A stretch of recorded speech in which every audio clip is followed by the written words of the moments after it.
2005 का वो साल था जब लालू प्रसाद यादव और राबड़ी देवी के हाथों से उनकी सत्ता फिसल गई थी, राजनीति पतन हो चुका था और 2005 के मुख्यमंत्री के तौर पे बिहार की कमान नीतीश कुमार के हाथों में गई थी। 2 दशकों तक नीतीश कुमार का साम्राज्य कायम रहा। नीतीश कुमार का बसेरा जहां अन्य मार्ग रहा, वहीं लालू प्रसाद यादव के राजनीति बसेरे के तौर पे राबड़ी आवास रहा। लगातार इसी राबड़ी आवास से लालू प्रसाद यादव राजनीति की हर एक पटकथा लिखने का काम किया। लालू प्रसाद यादव के परिवार के हर एक लोग इसी राबड़ी आवास में पले बढ़े। नीतीश कुमार के राजनीति बरचूद और वर्चस्व को रोकने के लिए लालू प्रसाद यादव ने इसी राबड़ी आवास से हर एक रणनीति को तय किया। लगातार इसी राबड़ी आवास से लालू प्रसाद यादव के बेटे तेज प्रताप यादव, तेजस्वी यादव खेलते कूदते राजनीति में पहुंचने का काम किया और इसी राबड़ी आवास से लालू प्रसाद यादव का ट्रैक रिकॉर्ड भी रहा। लगातार इसी राबड़ी आवास से कई मंजिलों को छूने का काम लालू प्रसाद यादव ने किया और इसी राबड़ी आवास से हर एक रणनीति के तहत तेज प्रताप यादव, तेजस्वी यादव बिहार की राजनीति के लकीरों को छुआ। और देखिए कि तकरीबन 2 दशकों के बाद आखिरकार यही राबड़ी आवास अब लालू प्रसाद यादव को खाली करना पड़ेगा। यानी इसी राबड़ी आवास से लालू प्रसाद यादव ने राजनीति के वो हर एक मौसम को देखने का काम किया, हर एक सुख दुख को देखने का काम किया और खट्टी मीठी और अच्छी बुरी तमाम सुख दुख के हर एक पन्नों को इसी राबड़ी आवास से लालू प्रसाद यादव ने पलटने का काम किया। और इस राबड़ी आवास में वो हर एक यादों का झरोखा लालू परिवार का कहीं ना कहीं आज भी जुड़ा है और इस राबड़ी आवास को अब खाली करने का आदेश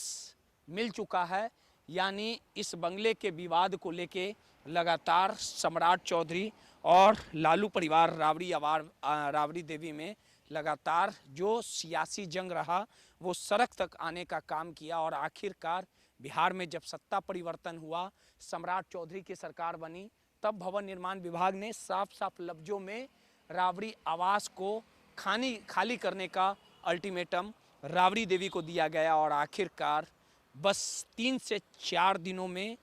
राबड़ी देवी को कहीं ना कहीं राबड़ी आवास खाली करना है और बिहार सरकार की ओर से राबड़ी देवी यानी लालू परिवार को जो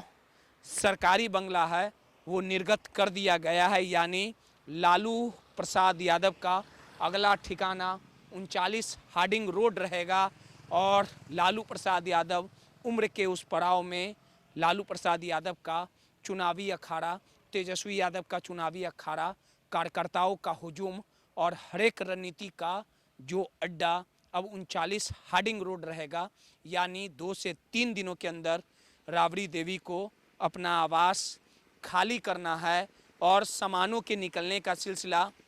जारी हो चुका है। तमाम सामान नए आवास पहुंच रहे हैं। यानी जिन 2 दशकों तक बिहार की सत्ता की कमान लालू प्रसाद यादव और राबड़ी देवी के हाथों से फिसला, बिहार की सत्ता तक नीतीश कुमार पहुंचे और जिन 2 दशकों तक बिहार के सीएम के तौर पे बिहार की बागडोर नीतीश कुमार के हाथों में रही, समय बदला, बिहार की राजनीति को छोड़ दिल्ली की ओर राजनीति का रुख नीतीश कुमार किए और जब सत्ता परिवर्तन हुआ तो सम्राट चौधरी का शासन और सम्राट चौधरी बिहार के शासक के तौर पे आए। यानी नीतीश कुमार का बिहार में जितने दिनों का कार्यकाल रहा उतने दिनों तक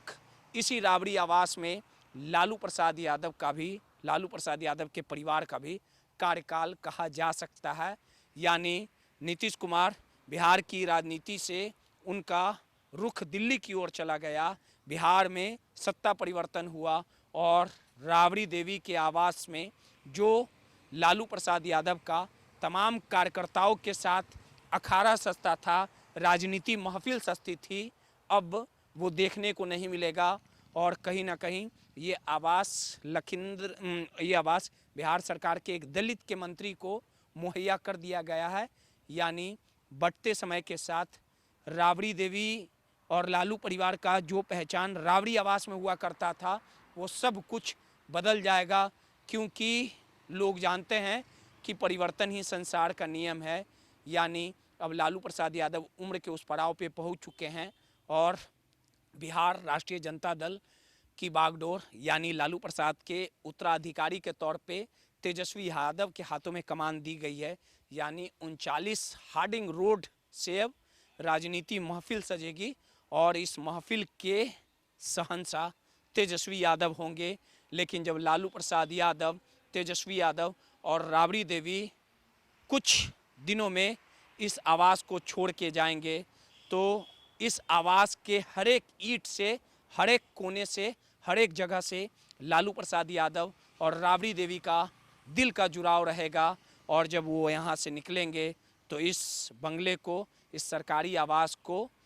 याद करेंगे और इनसे जुड़े हुए हर एक खट्टे मीठे बातों को अपने दिल में संजोए हुए काफ़ी दुखी मन से यहाँ से निकलने का काम करेंगे। सहयोगी मुन्ना के साथ रोहित, माई पीडीए समाचार, पटना।